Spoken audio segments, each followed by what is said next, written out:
By way of correction, I said that we introduced chapter 7 last week, but that's not correct. Week before we discussed the first two verses, and it was last week we picked up, I think, in verse 2 and 3 and beyond. One of the things we emphasized last week uh, was regarding the wife, and we cited several verses, Genesis 5, 1 and 2, that God created them male and female. Chapter 2 and 25, the man and his wife. Chapter 3 and verse 20, we said that Eve, from the context there, the wife was the mother of all living.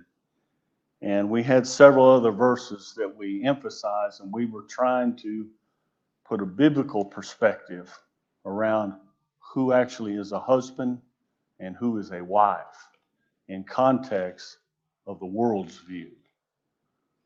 God designed marriage, and He put the husband and the wife in their respective relationships in the marriage, and that is a man and a woman, and always will be. Shane's going to put a chart up for us. It's a chart that I had been familiar with in times past, even before there was an internet. It's called a worldometer. And this sparked my interest in light of the context, chapter 7 and verse 1. Back when I was in school, I think the ratio was about someone was born every 7 seconds and someone would die every 5 seconds. Hence, you get a growth in population. The reason I thought about this is because when we commented, or I commented on Mr. Barnes' notes last week, I said that the wife has the exclusive rights to her husband's body. And the husband, in turn, has exclusive rights to the wife's body. Now you think about, well, how exclusive are those rights? Well, according to this chart and its accuracy, those rights extend out to the only other person on earth among these 7.8 billion people living.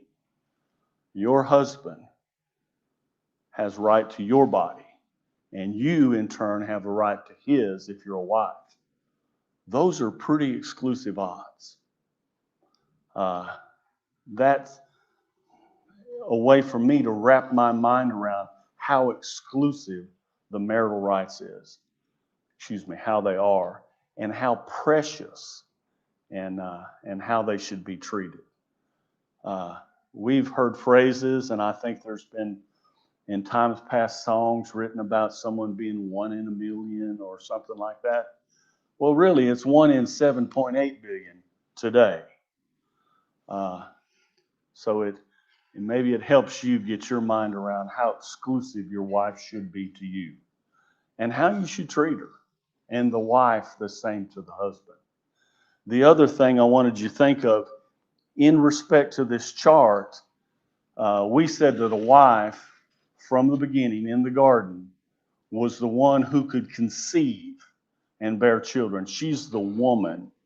And it was said of Eve, the woman whom God created from the rib bone of the man, in chapter 3 of Genesis and verse 20, that she was the mother of all living.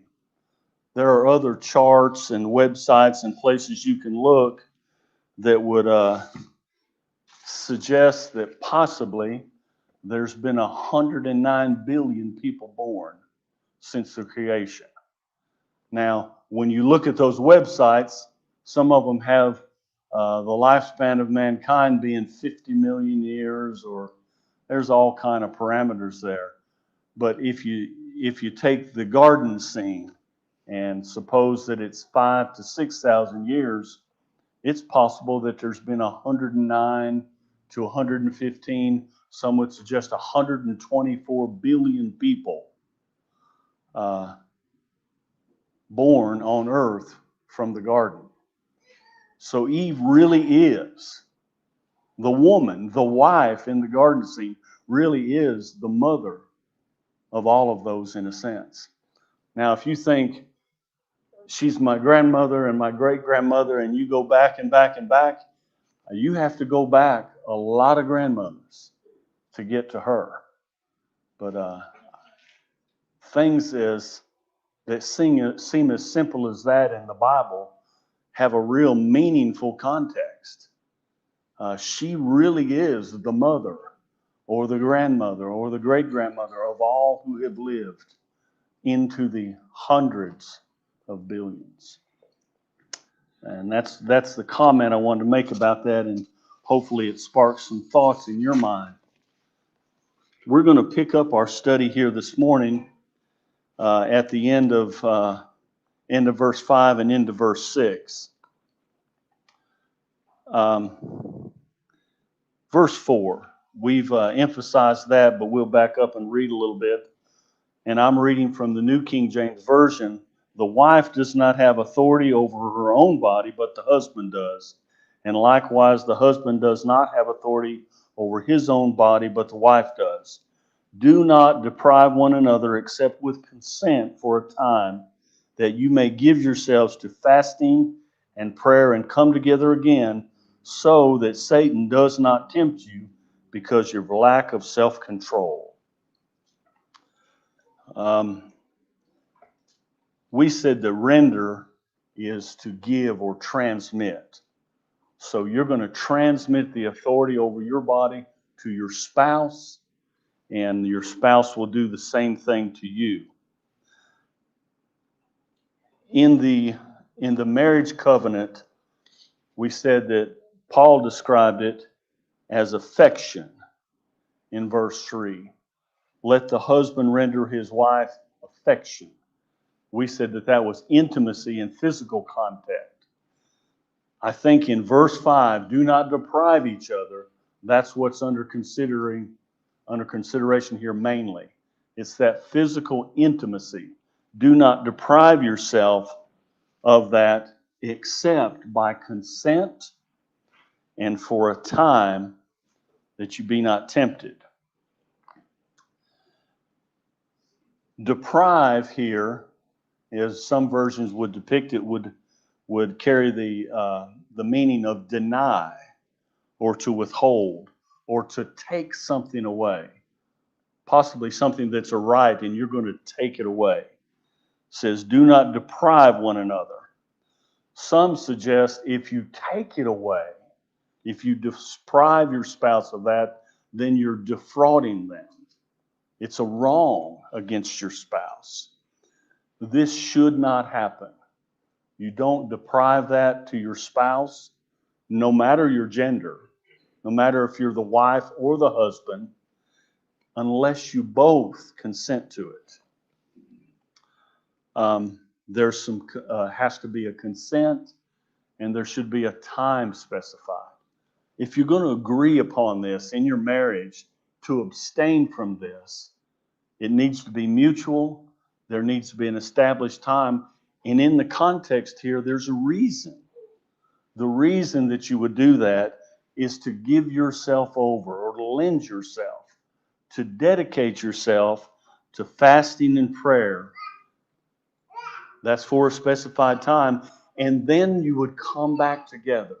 You would reunite in that affectionate, physical relationship so that you're not tempted. It's a mutual agreement for a specified time. And you do that so you don't put yourself at risk. I think warned here is a certain danger and potential for risk, for harm, and from that we mean sin. Satan is the adversary here. Satan is the one that can cause harm to you in your marriage. He's going to try, I think in the context here, to play on your ability to control yourself in this area of intimacy, of physical contact.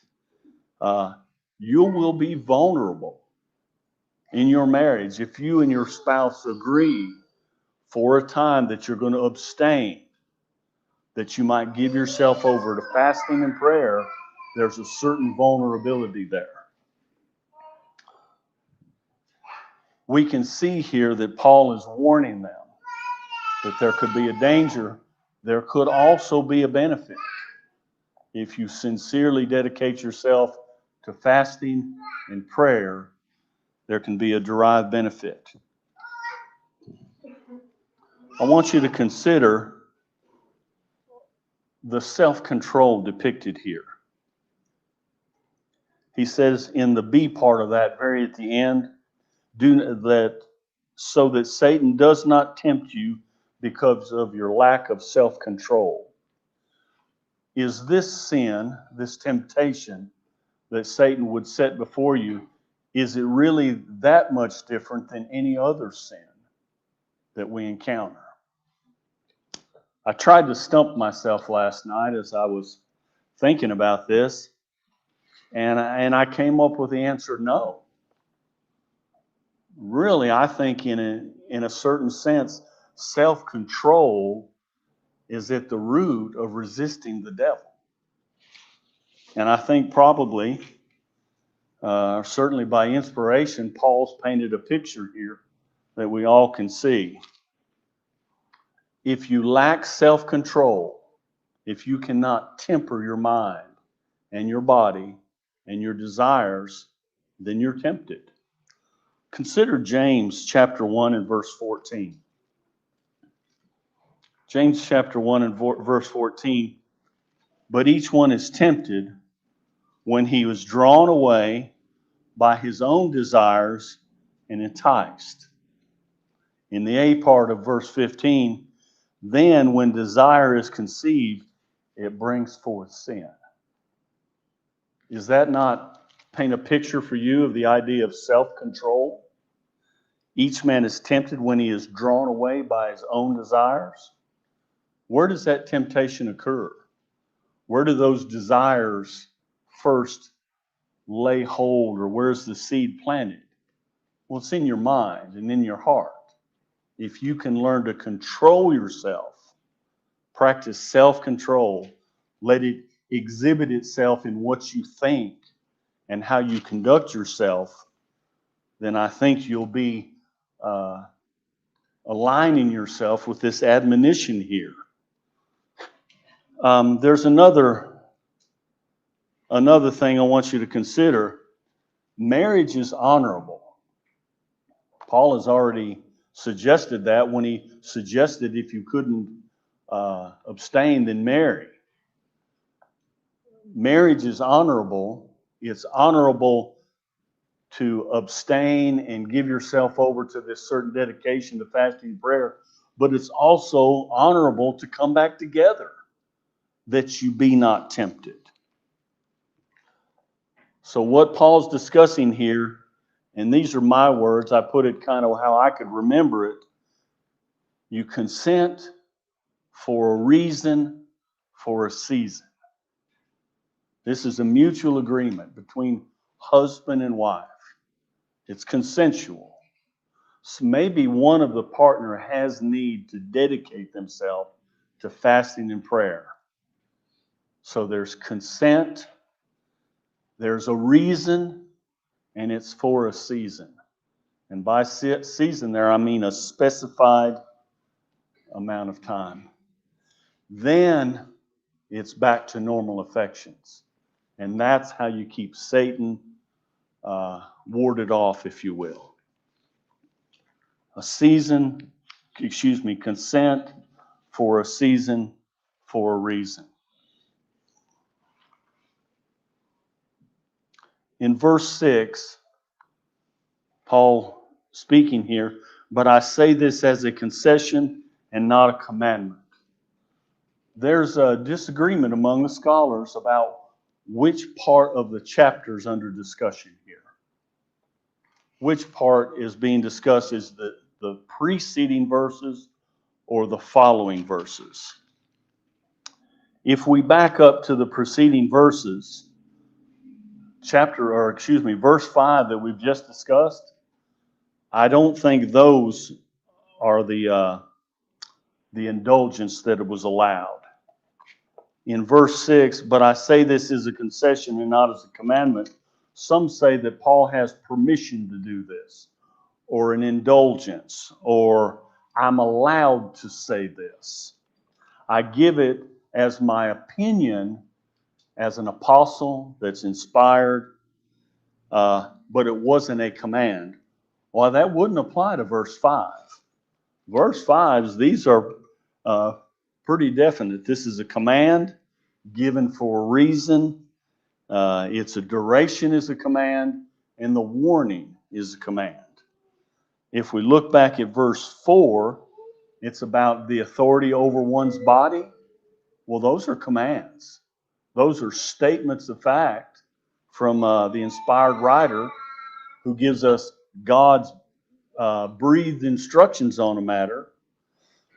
It seems like also it wouldn't be verse 3, rendering to the wife her due, or the wife rendering to the husband his due likewise.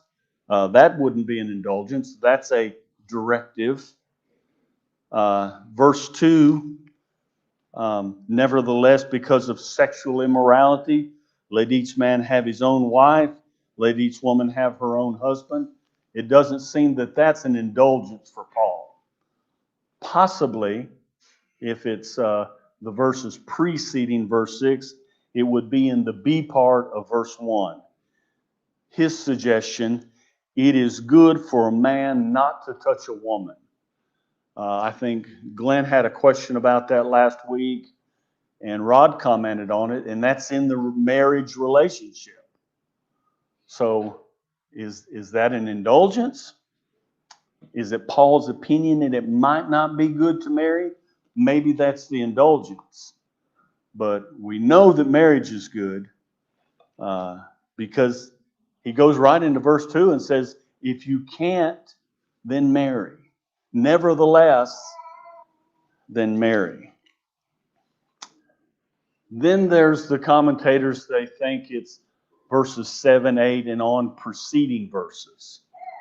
I may lean that way. And let me give you some thoughts on that. Verse 6, but I say this as a concession, not as a command. If it's verse 7 and beyond, for I wish that all men were even as I myself, but each one has his own gift from God, one in this manner and another in that. Some suggest that this refers to the fact that Paul is unmarried. In chapter 9 and verse 5, we can read verses 5 and 6 right there. Do we have no right to take along a believing wife, as do also the other apostles, the brothers of the Lord, and Cephas? Or is it only Barnabas and I who have no right to refrain from working? Some think verse 7 refers to Paul's being unmarried. Let's also consider Paul's ability to keep his body under subjection. Verse 7, for I wish that all men were even as myself. Possibly it refers to his marriage, but also possibly the fact that Paul's body was under subjection.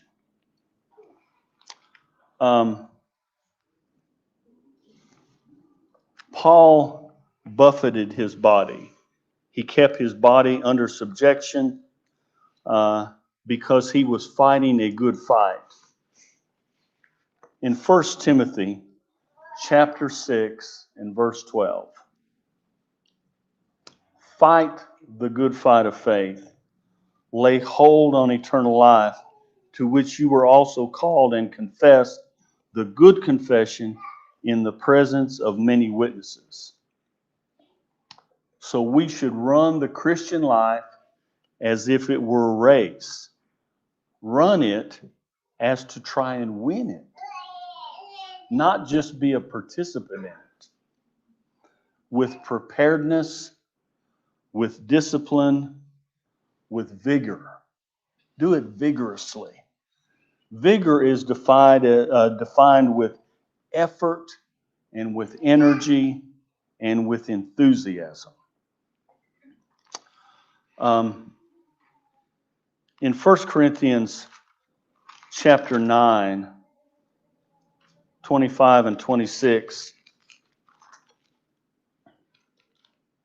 and everyone who competes for the prize is temperate in all things. Now they do it to obtain a perishable crown, but we for an imperishable crown. Therefore, I run this. This is Paul speaking how he runs. Therefore, I run thus, not with uncertainty.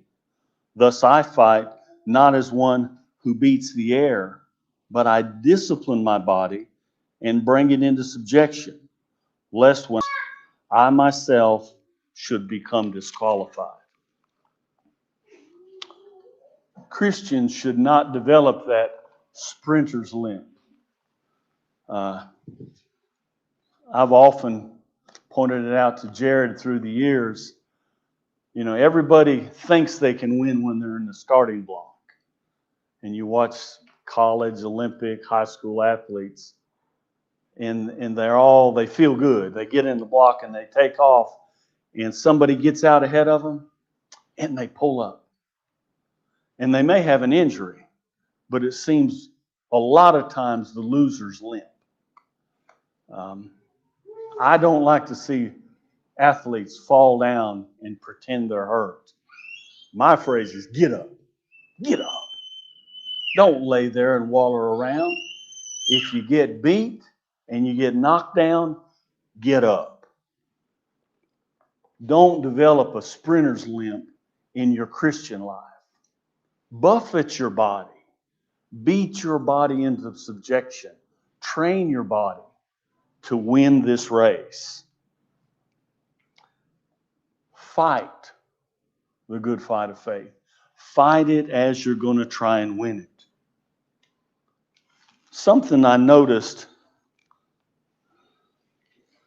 in verse 12 of 1 Timothy 6, where we just read, and several of the versions interchange this word.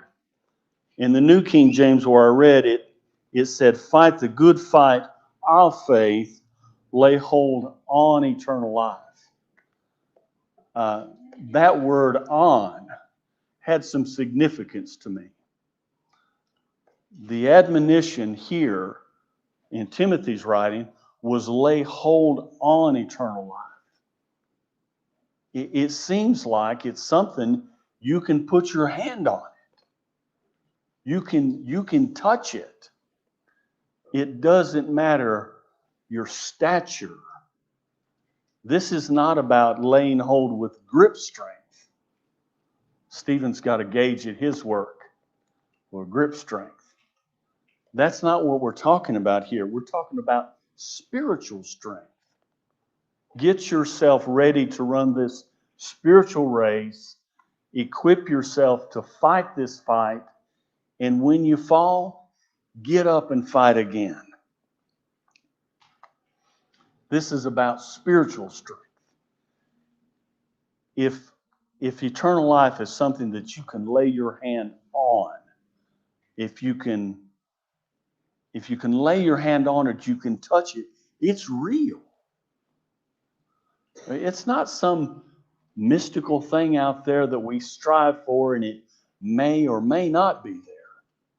It's really there, and we all really have the ability to win this race. The New American Standard Version of this, reading in verse 12 here, it says, take hold of. Take hold of. Take hold of it. It's not something where you're running the race and it's just out of reach. If you do what Paul says and you buffet your body and you train your body as you're in this race, then you give yourself the strength and the ability and you equip yourself to take hold of this. It is attainable. For I wish that all men were even as I myself, but each one has his own gift from God, one in this manner and one in another. We all have certain spiritual abilities.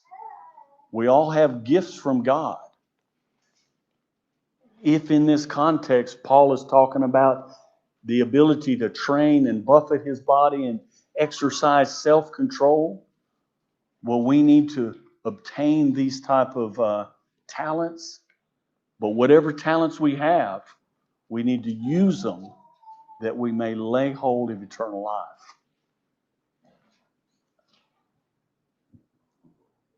In verse 8, but I say to the unmarried. Now think about this in the context of this permission that had been granted, this concession to say them some things. He said, for I wish that all men were even as I myself, in verse 7. But now in verse 8 he says, but I say to the unmarried and to the widows. There's two classes of people, two groups of people under consideration. The widows and the unmarried. He said, it's good for them to remain even as I am. I think that's his unmarried state. For it is better to, is good for them if they remain even as I am. And he's still addressing them in verse 9. But if they cannot exercise self-control, let them marry. For it is better to marry than to burn with passion. The unmarried and the widows are under consideration, but they both get the same advice. Remain even as I am.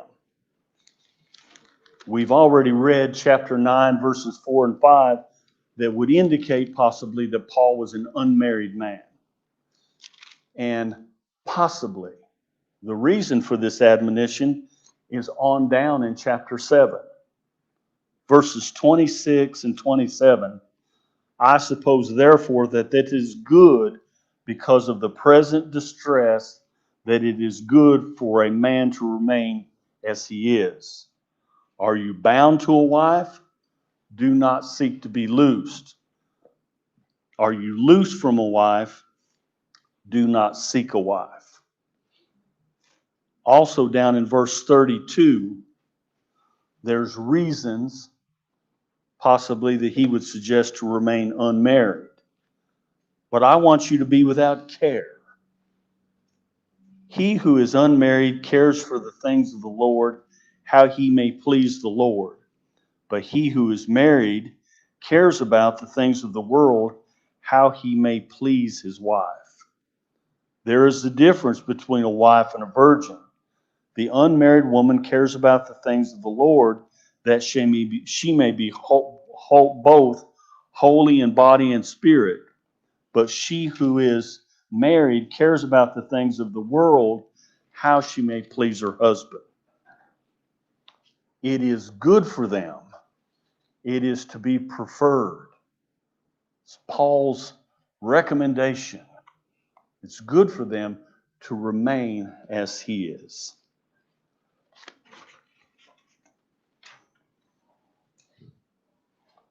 But, verse 9, but if they cannot exercise self-control, let them marry. That's what's been under consideration here, self-control. Even in the marriage relationship, when there was abstinence, a separation from that affection considered with consent, for a reason, for a season, it was always about self-control, that Satan not tempt you. Verse 9, but if they cannot exercise self-control, let them marry. This is to the unmarried and to the widows. For it is better to marry than to burn with passion. Marriage is being compared in some sense here, to a fire. Passion, uncontrolled, can consume a person. It can do harm. It can invite sin, which we realize will have or can have eternal consequences.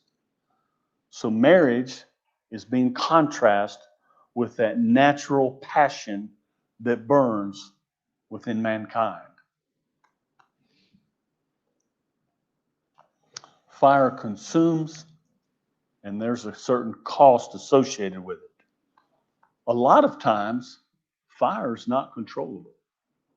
We can put massive efforts, time, money, effort, manpower, resources, and we still cannot prevent the harm that a fire can cause. Under consideration here is the passion that burns within us. And we remember from chapter 6, verse 18, we were invited to flee sexual immorality there. And in that context, we show the idea that if you resist the devil, he flees from you.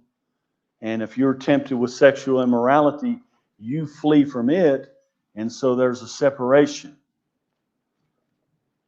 Flee sexual immorality.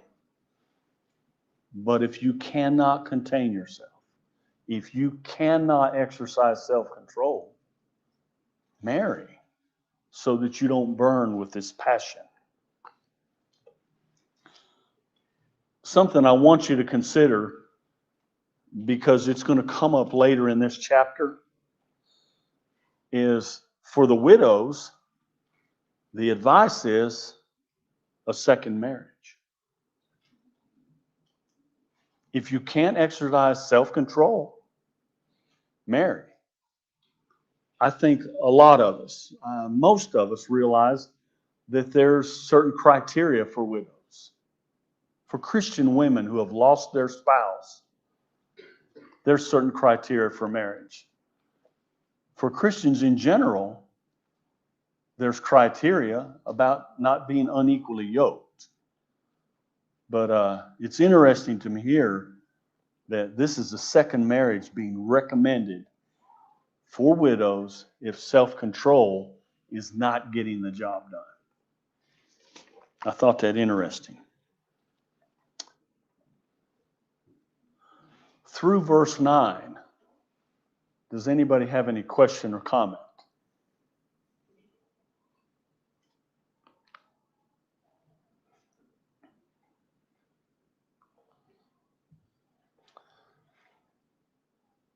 We've said in weeks past that we don't know all of what was going on.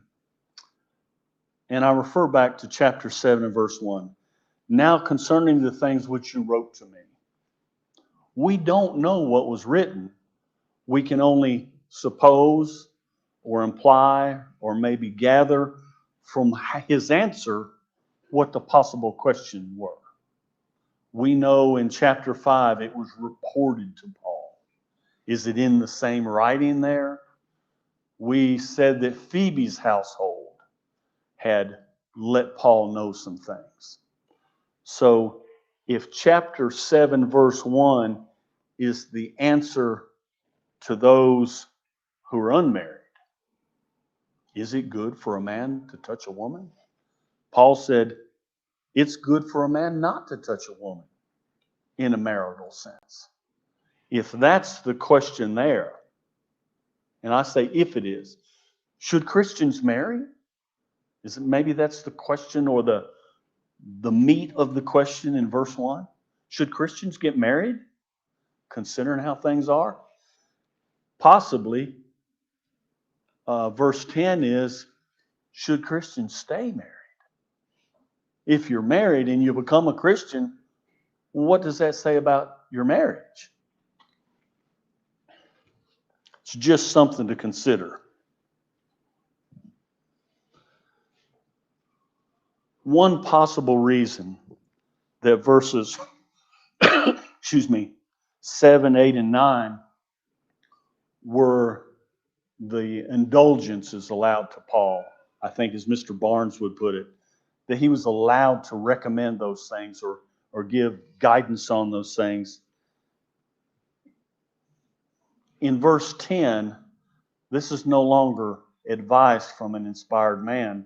These are commands. He says in verse 10, now to the married I command, yet not I, but the Lord. It seems he's changing, for me anyway, from verse 6. I say this as a concession and not a command. Well, just the opposite is happening in verse 10. This is a command. This is no longer Paul's wise advice, but this is a command from the Lord. I'm sure most of you are like me. As I read Paul's letter, if it's wise advice, well, I'm going to read it and consider it. But when I read the words, not I, but a command from the Lord, I perk up in my mind. Those ears in my mind's eye, they are fully focused, because this is the Lord's command. Now to the married. You realize he had spoken to the unmarried and he spoke to the widows. Now he's addressing the married. Now to the married I command, yet not I, but the Lord. A wife is not to depart from her husband. That's settled. The same way the due was rendered to the wife and the due was rendered to the husband, certainly the same would apply here. Could this not also read correctly, or could we not apply the teaching correctly that a husband is not to depart from his wife? I think we all realize that. So we're out of time, but I want to read the Lord's command again, realizing this is where we'll pick up next week. To the married, I command, yet not I, but the Lord. Paul is the modality. He is the method. He is the deliverer of the Lord's message, the Lord's command. A wife is not to depart from her husband. That's the rule. That's the command. And it's not from a man, it's from the Lord. That rule is still in effect. That rule has never been rescinded. That 1 in 7.8 billion, those odds still apply. A wife is not to depart from her husband. And I think we all understand a husband is not to depart from the wife. We're going to pick up in verse 10 next week, but does any man have a comment or question before we switch over? I appreciate your time.